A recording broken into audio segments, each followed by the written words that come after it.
Señor. Bienvenidos a la casa de Dios. Dios les bendiga a todos.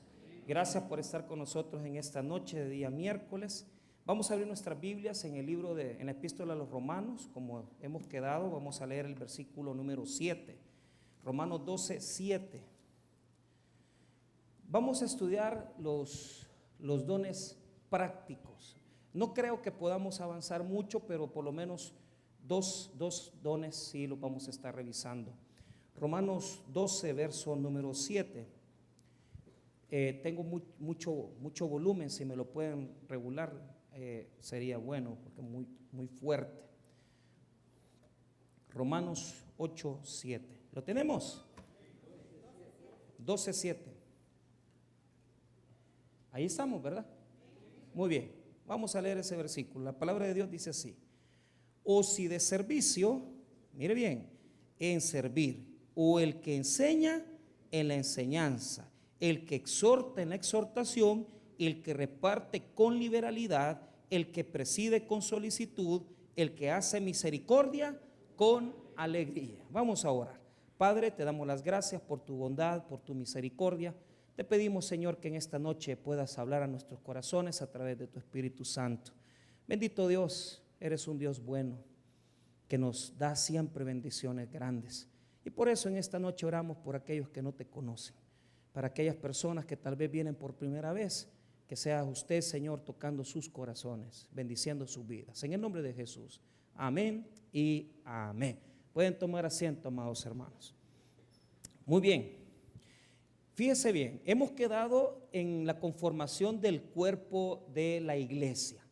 Para el apóstol Pablo, la iglesia es el cuerpo de Cristo, y eso lo hemos venido repitiendo prácticamente 3 semanas. Ahora, la semana pasada dedicamos el tiempo a estudiar uno de los dones de más bendición dentro de la iglesia, el don de la profecía. Vea conmigo el verso número 6, de manera que teniendo diferentes dones, según la gracia que nos es dada, si el de profecía, úsese conforme a la medida de la fe. ¿Y qué estudiamos la semana pasada? Aprendimos que el contexto de la enseñanza profética antiguo testamentaria, como la conocíamos, de ver el futuro, en el Nuevo Testamento no se cumple igual. La profecía en el Nuevo Testamento significa proclamar la verdad. Y aprendimos que el don de proclamar la verdad se ejerce a través de la predicación de la palabra. Entonces, ¿por qué Dios ya no permite ese don de ver el futuro? Hemos dicho que el futuro del cristiano está en la palabra, está en la Biblia. Y hemos dicho también que muchas veces Dios nos da la palabra para poder nosotros comprender y discernir nuestra vida. Yo no necesito que una persona venga y imponga manos sobre mí. ¿Por qué? Porque el don de profecía es para edificación, tiene que edificar la iglesia. Pero si me está dando solamente una visión del futuro, eso no es edificar la iglesia. La edificación de la iglesia se ejecuta predicando la palabra de Dios. Entonces, el don de profecía es un don que nos habla de proclamar la verdad, de predicar la verdad. Entonces, cuando se usa la palabra profecía en el Nuevo Testamento, se está hablando de predicar la palabra. De eso se está hablando. Amén, hermanos. Eso es un resumen cortito porque vimos muchas cosas. Ahora, veamos estos dones prácticos. Fíjese que necesitamos gente que predique, que hable de la verdad, que proclame la verdad. Pero también necesitamos gente que haga también la obra de Dios, que ejecute la obra de Dios. Entonces, en el cuerpo de Cristo hay gente que tiene el don de predicar la palabra, pero otros tienen diferentes dones, y este don particularmente es un don práctico. ¿Por qué? Porque está hablando específicamente de tal vez no predicar la palabra, sino que está hablando de todos aquellos que aportan, colaboran, ayudan en la obra de Dios, pero que no predican solamente, sino que sirven en sus diferentes áreas de la iglesia. Este ministerio es muy importante. ¿Por qué? Porque ustedes ven que yo estoy predicando aquí, pero antes que yo viniera aquí, hubo alguien que limpió, hubo alguien que ordenó la computadora, hubo una persona que preparó la comida que ustedes han tomado antes de entrar al culto. Es decir, a este don se le llama el don de servicio. Diga conmigo, el don de servicio. Mire, hermano, todos nosotros tenemos la capacidad de servir, todos, en diferentes áreas. Pero hay personas que tienen el don de Dios de poder servirle a otros. Usted conoce personas serviciales, usted conoce personas que les es como algo natural en ellos, que dicen, pastor, mire, le voy a traer la silla, mire, yo le voy a arreglar esto, yo le voy a arreglar lo otro, yo voy a llevar esto. O sea, hay personas en las congregaciones que tienen esa capacidad. Fíjese que a lo largo de los años yo he tenido el privilegio de conocer muchas personas así, que usted no necesita decirles, mire, ayúdeme. Ellos se meten y se involucran y ellos están y dicen, pastor, yo le ayudo. Son serviciales. Ojo con esto, ojo con esto. Todos nosotros deberíamos de tener por lo menos un poquito de cuidado de servir a otros, pero solamente algunos tienen este don del Espíritu, que verdaderamente se les nota esta capacidad. Ya lo vamos a ver poquito a poco. Veamos entonces el don de servicio. Ese es el primero de los dones que vamos a ver ahora. Versículo número 7. O si de servicio, en servir. Primero, la palabra que utiliza el griego es diáconos. Diga conmigo, diácono. Diaconía. Ahora, póngame atención en esto. Pablo está diciendo, primero nos dice el don de servicio, y después nos dice cómo debemos usar el don. Ve ahí, mire cómo lo debe de usar. Si de servicio, en servir. Entonces, si yo tengo el don de servicio, ¿cómo lo debo de utilizar? Sirviéndole a otros. Sirviéndole a otros. Amén. Amén. Ok. Diaconía en el Nuevo Testamento se traduce de dos maneras. Se traduce con la palabra ministerio y se traduce con la palabra servicio, cualquiera de las dos. Cualquiera de las dos. Les voy a dar dos ejemplos de donde se traduce como ministerio. Ahora, ¿por qué se lo digo? Póngame atención. Todos los que hacen algo dentro de la iglesia tienen un ministerio, una diaconía. Un ejemplo, ¿cómo nació el ministerio Torrefuerte? Uno de los servidores de la iglesia central, él era un hombre de comodidades económicas. Él tenía un Alfa Romeo precioso. Pero este hombre tuvo una promesa. Le dijo al Señor, Señor, si tú me ayudas en esta situación, yo te prometo limpiar los baños del tabernáculo todos los días de culto. Y era increíble, porque él llegaba en su Alfa Romeo, ¿verdad? Un Alfa Sud precioso, y usted veía el carro nítido, pero de repente abría el baúl cuando terminaba los cultos, sacaba, hermano, los baldes, sacaba la Ajax, sacaba, hermano, las cosas para limpiar y se iba a los baños a limpiarlos. Así se fundó el ministerio Torrefuerte. Ministerio es cualquier servicio que yo le doy a la iglesia.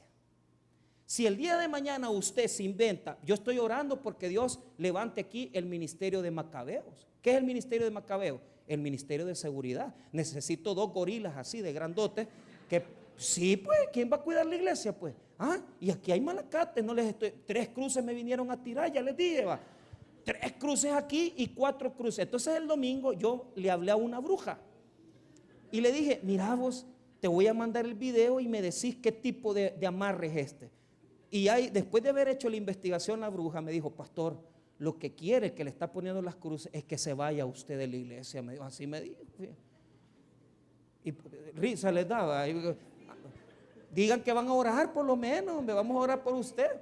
Imagine, 3 cruces aquí, 3 cruces allá.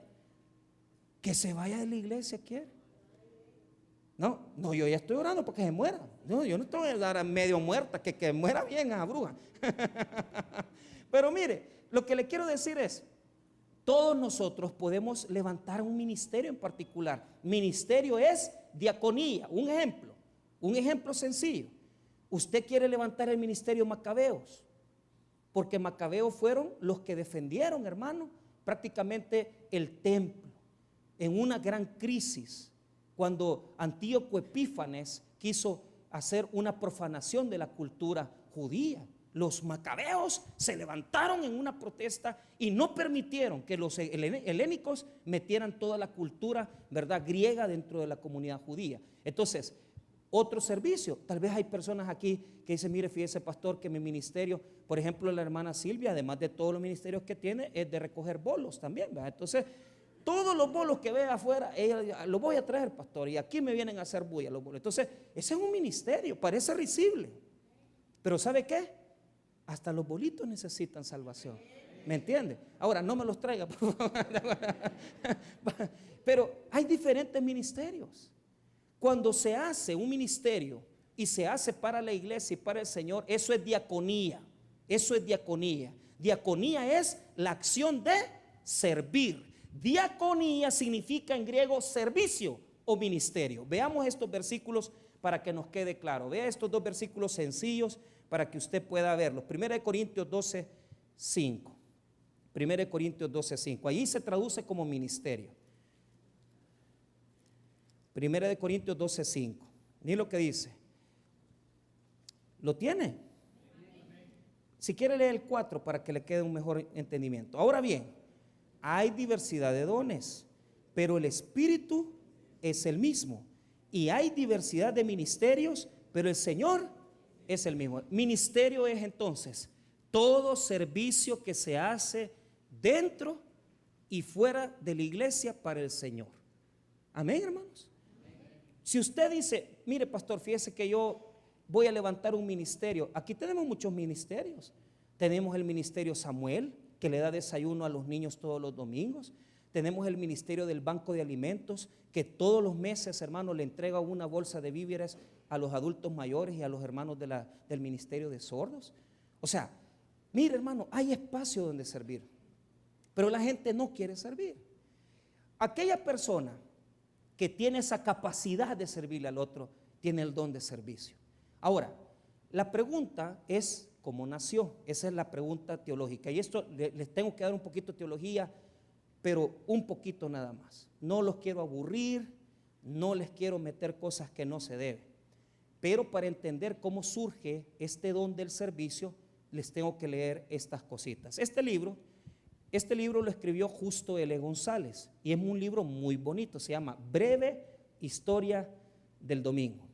Este libro explica cómo comenzaron los cultos de la iglesia en sus orígenes, desde que Jesús murió y resucitó y cómo se comenzaron a reunir los cristianos para adorar a Dios. Entonces, me voy a permitir leerles a ustedes unos párrafos nada más del libro para que comprendamos. Lo primero que quiero que comprendan es el primer párrafo que les voy a leer, solamente para que tengamos un poquito de conocimiento. Fíjese bien, los cristianos se reunían a partir el pan.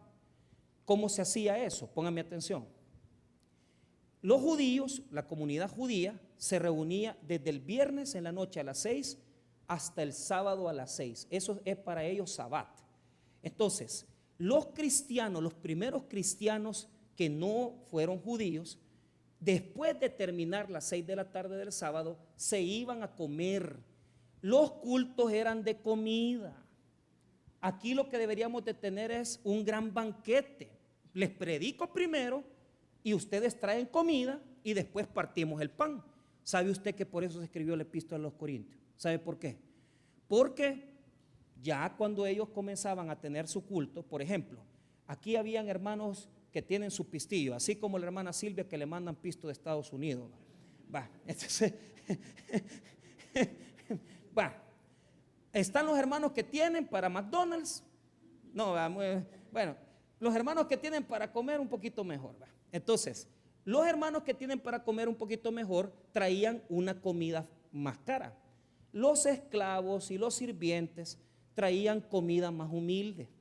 Entonces, lo que le dolía a Pablo era que en esa comida, fíjese que primero los que tenían más plata, bien ricos comiendo ahí gallina india, y los pobres cristianos gentiles que eran esclavos de los ricos, apenas comían, ¿verdad?, lo más humilde que podían comer. Pancito, tal vez un poquito en esa época se comían muchas cuestiones de legumbres. Entonces Pablo exhorta a los ricos que tienen que compartir. ¿Ya conmigo compartir? Los cultos eran así. Primero, se oraba, se cantaba, se predicaba y después todo mundo sacaba la fiesta de traje. Entonces, unos traen gallina para el pastor, otros traen carnitas para el pastor, otros, si el pastor el que se alivianaba. Entonces, pero pues sí, que todos compartían, pero eso es el culto. Ya conmigo culto. Los cultos cristianos comenzaron así, con banquetes. Es que deberíamos de hacer un banquete aquí, hombre. No les veo animosos. Por eso no estamos bien como iglesia. ¿Sabe por qué? Por esa desigualdad que hay. Entonces, cuando ya se comía, ahí estaba el hermano, no voy a poner nombres, pero ahí venía el hermano, qué sé yo, ¿a quién puedo poner? Ahí venía mi amigo el pastor Mauricio Durán. Edwin, pues vaya, porque no lo conocen así. Y Edwin traía vino y se metía a la botella y se embolaba usted. Y cuando ya iban a hacer la cena del Señor, este es el cuerpo del Señor y come de esto en memoria, ya andaba bien bolo.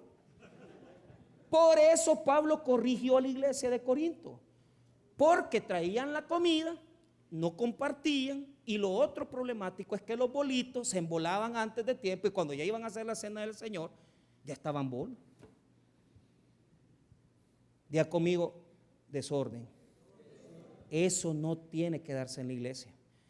El culto se tenía que celebrar primero. Se predicaba, compartíamos la mesa, koinonía, y después de compartir la mesa, sacamos, ¿verdad? Hacemos la cena del Señor. Compartíamos el pan y compartíamos el vino. Eso es lo que el Señor quería, que se pudiera conmemorar la cena del Señor. Nosotros, como somos una iglesia más o menos mediana, ¿verdad?, pero no podemos hacer cena del Señor siempre, aunque todos los cultos deberíamos de ser cena del Señor. Lamentablemente no lo podemos hacer. Pero el deseo de Dios es que todos compartamos. Aquí está el hermano Edgar, su esposa hermana Maya, ellos viven en Canadá. Y allá en el tabernáculo de Vancouver tienen la costumbre de todos los años celebrar una cena para colecta de la iglesia, ¿verdad?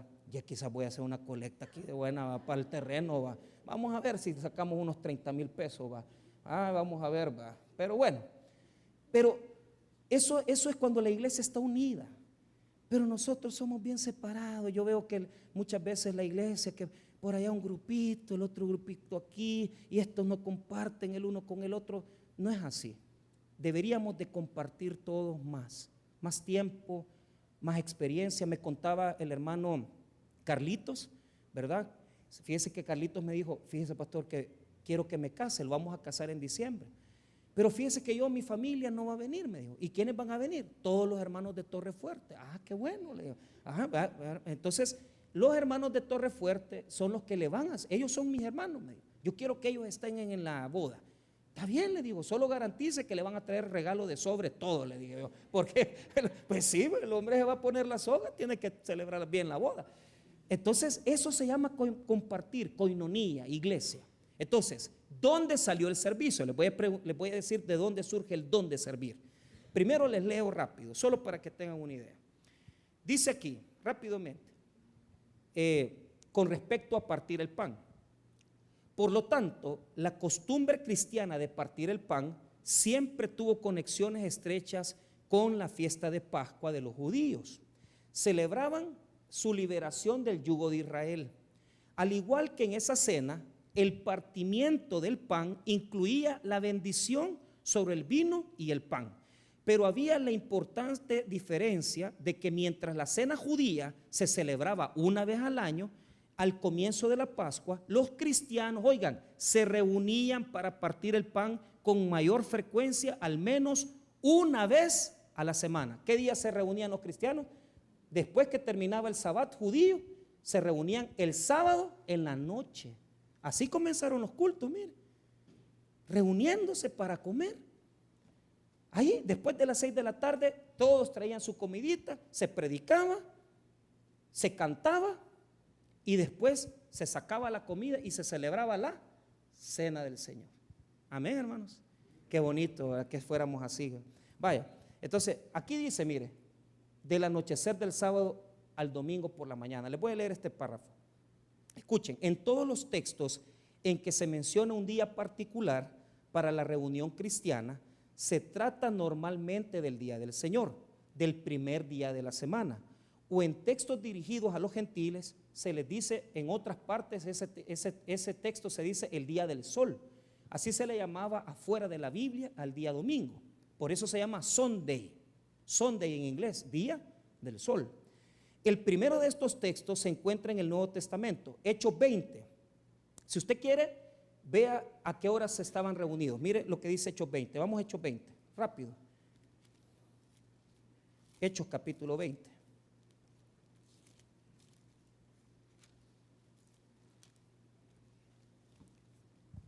Mire lo que dice el verso 13.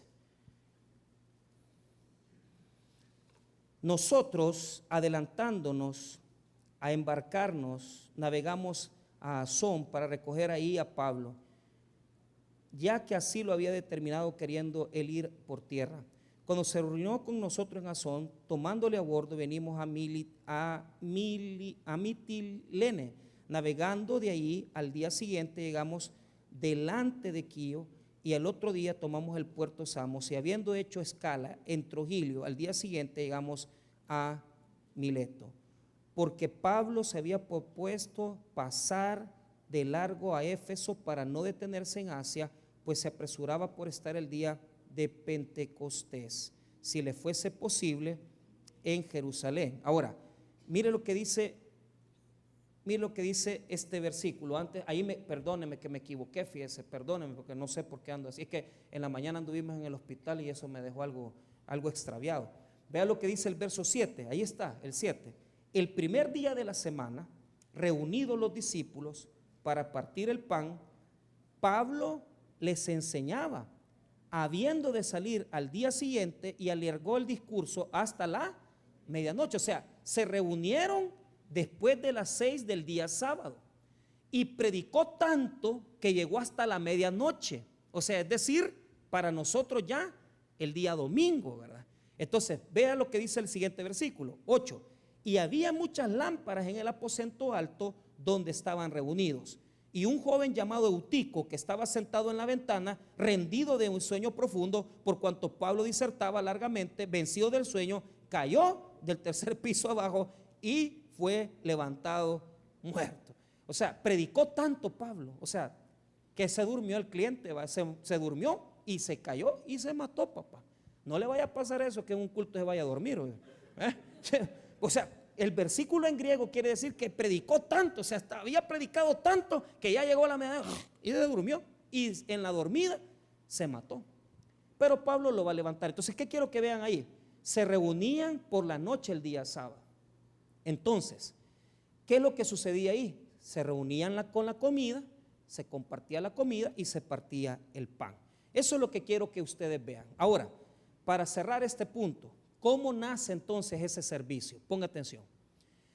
Como comenzaban a reunirse, era necesario que un grupo predicara la palabra.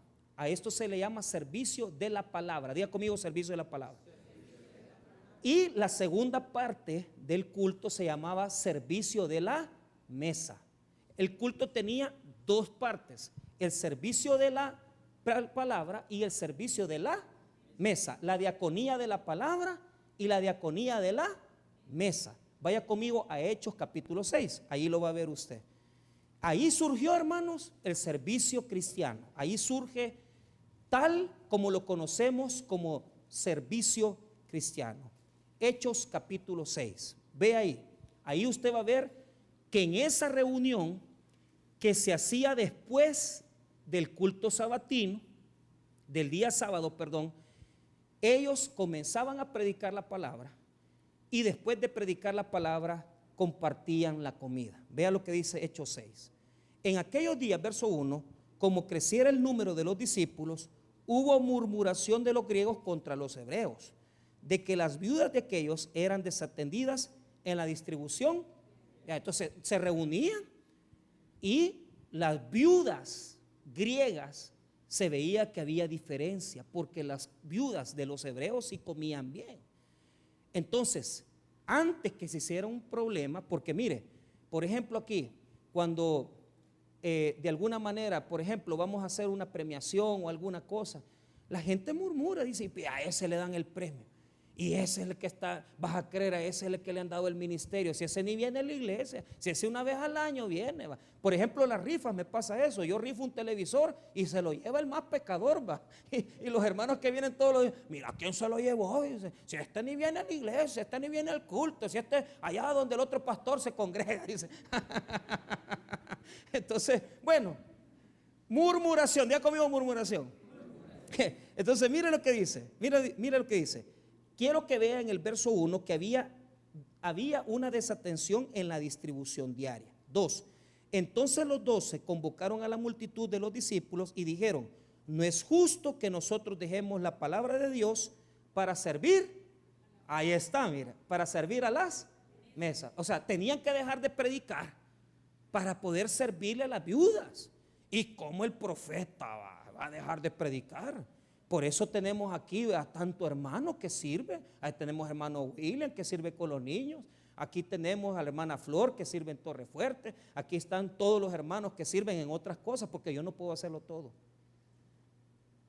Porque el servicio de la palabra es lo más importante. Ustedes deberían de preocuparse por regalarme buenos libros, fíjense. Deberían de preocuparse que el pastor estuviera con buenos libros para que solo predicara la palabra. Ahí me estaba contando Gabriel Soriano. Yo no sé, hermano Edgar, cómo lo hacen en Vancouver, pero el pastor que va a venir a Familias en Victoria el domingo 3, él me estaba contando que fíjese que él se fue a Estados Unidos y fue pastor 2 años de una iglesia. Y los diáconos de la iglesia le iban a limpiar la casa, fíjese. Imagínense cómo son ahí. Aquí deberíamos de entrar a esa política. No, esa ya, bueno, aquí es otra cosa. Pero bueno, pues sí, que vayan a servir, ¿verdad? Pero ya eso es un extremo, digámoslo así. Pero escuche bien. La predicación de la palabra es muy importante. Y cuando el pastor no tiene tiempo para preparar, mire, si usted es pastor, si usted predica, lo más importante es preparar palabra. Si usted no se prepara, ¿qué va a aprender la iglesia? ¿Cómo va a crecer? ¿Cómo va a ser edificada si usted pasa todo el día desatendiendo la Biblia? Lo más importante es la enseñanza de la Biblia. Pero si el pastor anda en una cosa, en otra cosa, no tiene tiempo para predicar, no tiene tiempo para preparar. Y estar en un púlpito diciendo, vamos a ver qué es lo que el Espíritu Santo nos va a regalar. Eso es desorden, hermano. Y muchas iglesias son así, que el Espíritu dice tal cosa. No, hombre, prepare su sermón, Aragán.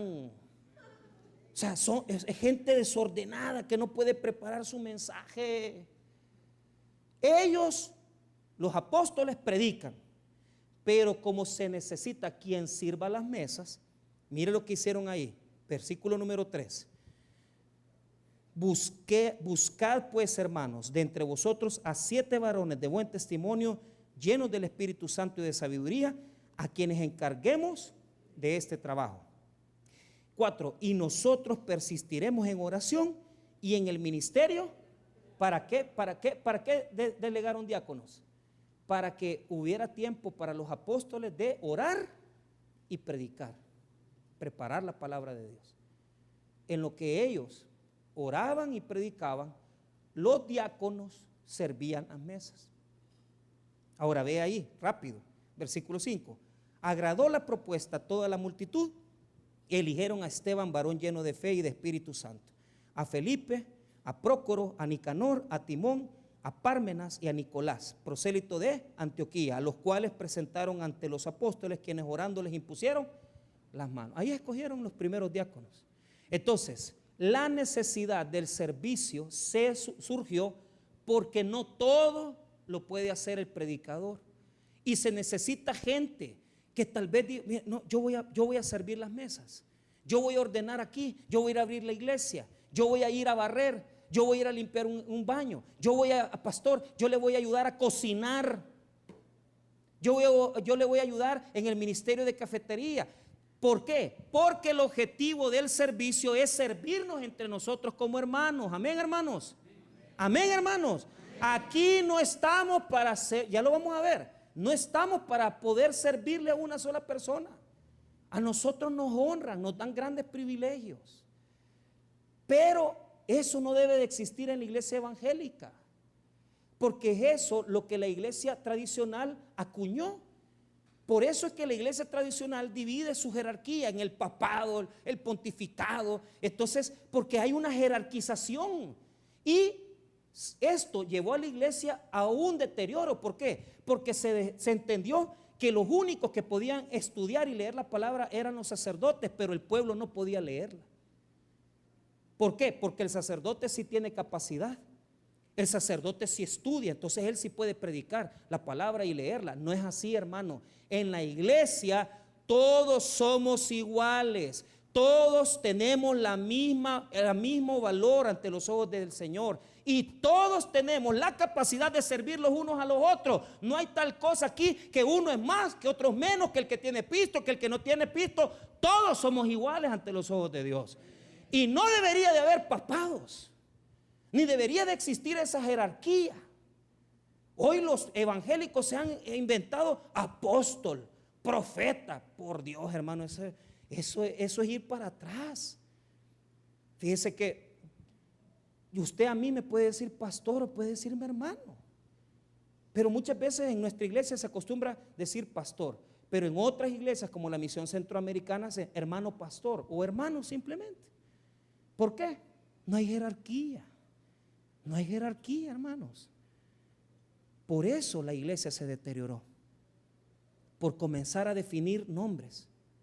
Entonces, ¿qué quiero mostrarles? Que hasta el servicio más pequeño y humilde es necesario. Hasta el pequeño servicio, el más humilde, es necesario en la iglesia.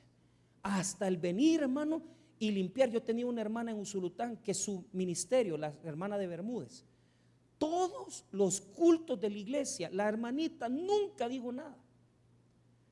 Desde que yo estuve ahí, llegaba a limpiar, hermano, cada silla metálica, 1 hora y media antes. Y yo llegaba al templo y decía, ¿y qué está haciendo la hermana? No, limpiando la silla. 600 sillas, hermano. Y esa mujer, desde el día que yo llegué hasta el día que se murió y pasó a la presencia del Señor, nunca dejó de limpiar las sillas.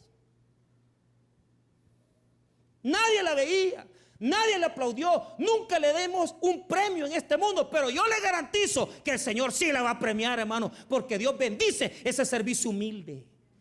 Nunca tal vez predicó en el púlpito, pero no es la posición, es el corazón con el que hacemos las cosas. Pero toda la vida la pleitesía, ¿quién va a estar arriba? ¿Quién va a salir en la foto? No, hermano, eso no funciona. El servicio debe ser humilde al Señor. Entonces, Pablo nos exhorta a que si vamos a tener el ministerio el don de servicio, tenemos que servir. El que tiene don de servicio, que sirvas. Pastor, mire, yo no puedo predicar, pero le puedo ayudar en lo que yo puedo. Manejar el bus, manejar el camión, gloria a Dios. Ese es un servicio. Amén, hermanos. No busque más. Si usted se siente bien ahí quédese, porque para eso Dios le dio el don de servicio. Pablo nos exhorta y nos dice, si vos tenés el don de servicio, quédate con el don de servicio. Veamos ahí nuevamente, Romanos capítulo 12, verso número 7, vuélvalo a leer para que le quede claro. No busque más. Si usted, mire pastor, yo le quiero ayudar con esto, pues eso haga. Romanos 12, versículo 7. O si de servicio, ¿cómo tenemos que ejecutar el don de servicio? En servir. No se sienta mal, no se sienta avergonzado. No vaya buscando más pleitesía, no vaya buscando más premios. No vaya buscando el aplauso, hágalo con humildad de corazón. Hágalo con sencillez, pero hágalo por amor al Señor, por amor a Dios. Hay personas que en la iglesia, silencio, y ahí están siempre haciendo las cosas, servicios pequeñitos, pero que Dios ve con agrado, que Dios ve con gran satisfacción. Y hay personas que es lo contrario, que lo que buscan es la pleitesía. Hoy tuvimos un almuerzo aquí con los hermanos que fuimos a donar los Nuevos Testamentos. Y fíjense que hay un empresario, estaba un empresario que tiene mucha plata. Y él, pastor, yo quiero ayudar. Él puso la comida, él dio el café, él recogió las cosas, andaba con una bolsa ahí. Y nadie se podía haber imaginado que el hombre es millonario. Pero el pastor hizo eso, no. Es que el líder no lo hizo. Pero esa es la característica de él, porque a él le gusta servir así. Entonces muchas veces usted va a ver personas, hermano, que usted dice, ¿por qué este hermano hace eso? Mire, yo tenía un hermano allá en Usulután que su onda era y no quería nunca, siempre limpiaba el baño. Eso era su deber, ese era su ministerio y le gustaba. Nosotros teníamos quien aseara, pero él llegaba siempre y limpiaba y dejaba ahí en secreto sin que nadie supiera. Hasta ahora, hace poco vi a un hermano y le pregunté, mira, y el hermano sigue limpiando los baños, sigue limpiando los baños, solo él solito. Y no tiene por qué hacerlo, porque él tiene posibilidades económicas. Pero ¿qué es lo que le quiero decir? El que tiene don de servicio, que lo ejecute sirviendo a otros, ayudando a otros, bendiciendo a otros. Ahora veamos esto para cerrar. Marcos capítulo 10. Mire cómo el Señor Jesús habló, porque Él fue el primer servidor y Él tenía ese don de servicio. Marcos capítulo 10. Mire lo que dice. Aquí vienen los discípulos, Santiago y Juan, pidiéndole al Señor tener pleitesía. Pero mire lo que quiero que note. Jesús deja claro que la comunidad de los cristianos no somos una comunidad de grandes pleitesías, sino que somos una comunidad de servidores. Marcos capítulo 10, versículo número 42. Mas Jesús, llamándolos, les dijo: ¿sabéis que los que son tenidos por gobernantes de las naciones se enseñorean de ellas y sus grandes ejercen sobre ellas potestad? Entonces ponga atención, mire bien. Saquemos eso en griego. ¿Sabéis que los que son tenidos por gobernantes de las naciones se enseñorean de ellas? ¿Qué es lo que hacen los gobernantes de las naciones? Se enseñorean. Y sus grandes, megas en griego, en sus megas, ejercen sobre ellas exausía, poder. Los que tienen, los políticos se enseñorean, y los que tienen dinero tienen potestad. Amén. Eso funciona allá, pero aquí no funciona. Aquí no puede funcionar eso. ¿Por qué? Porque estamos viviendo en el reino. Y en el reino del Señor Jesucristo, el primer servidor fue Él. Porque el día que Él se despidió de sus discípulos, hermanos míos, tomó agua y le lavó sus pies. La acción más humilde en una casa era la del sirviente que lavaba los pies de sus visitantes. ¿Y qué hizo Jesús? Hermano, Jesús le lavó los pies a los apóstoles. Se quitó la corona y se hizo humilde. Muchos venimos aquí pidiendo pleitesía, poder, capacidad, que nos hagan caso. Y nosotros queremos llevar la iglesia muchas veces mandándola, gobernándola, y aquí vas a hacer lo que yo te digo, y aquí vas a hacer tal cosa. No, Señor, aquí no funciona eso. Mire cómo funciona la iglesia. Mire lo que dice el versículo número 43. Pero no será así entre vosotros, sino que el que quiera hacerse grande entre vosotros será vuestro servidor, y el que de vosotros quiera ser el primero será siervo de todos, porque el Hijo del Hombre no vino para ser servido, sino para servir y para dar su vida en rescate por muchos. Es que no hemos venido a eso, hermanos. Hemos venido a servirle al Señor, diaconía, diáconos. Es bien importante que tengamos claro eso. ¿Sabe por qué? Porque hoy en día hemos perdido nuestra visión como iglesia. Y nadie quiere servir las mesas. Todos quieren solamente las fotos. Y estamos en una iglesia perdida. ¿En qué sentido? Hoy en día las iglesias se han convertido en una iglesia de likes. Lo que podemos enseñar en las fotos, lo que podemos enseñar en nuestra publicidad. Pero no debe de ser así. Tenemos que servir a los hermanos. Tenemos que servirle a otros. No buscar, hermano, que nadie nos premie por algo, ni buscar que nadie nos aplauda, sino que saber que es el Señor el que va a recompensar a todos los que le sirvan a Él. No se preocupe. Mire, aquí hay unos hermanos, me están yendo a traer una familia en la iglesia, 7 niños que no tienen papás porque están presos por el régimen. Una familia de la iglesia que no tienen necesidad tampoco. Ella tiene su puesto, él trabaja en la fiscalía, tienen sus comodidades. Pero me dicen, pastor, nosotros vamos a ir a traer a estos niños. Y ellos están apadrinando a los 7 niños de ese cantón, hermano, del Ojo de Agua. Y yo le hago una pregunta a usted. ¿Qué podemos nosotros hacer para ser servidores de Dios? ¿Qué podemos hacer para ayudar y bendecir a otros? Tenemos que hacer la diferencia. Tenemos que hacer algo distinto para el Señor. ¿Y cómo lo hacemos? Haciéndolo con una acción en nuestros corazones apasionada de agradar y de servir a nuestro Señor Jesucristo. Si el Señor Jesús hizo esa labor por nosotros de entregarse a sí mismo, es lo menos que nosotros podemos hacer. Pero realmente da mucha tristeza. Ayer estábamos en la Asamblea Legislativa con mucha gente ahí del grupo evangélico, ¿verdad? Y se notaba, ¿verdad? Porque estaba en el grupo de las iglesias de las asambleas, los del tabernáculo. Y vino una señora y nos dijo, miren, cuando venga el presidente, ¿cuál presidente? El de la asamblea, ¿va? Queremos que ustedes se pongan de pie.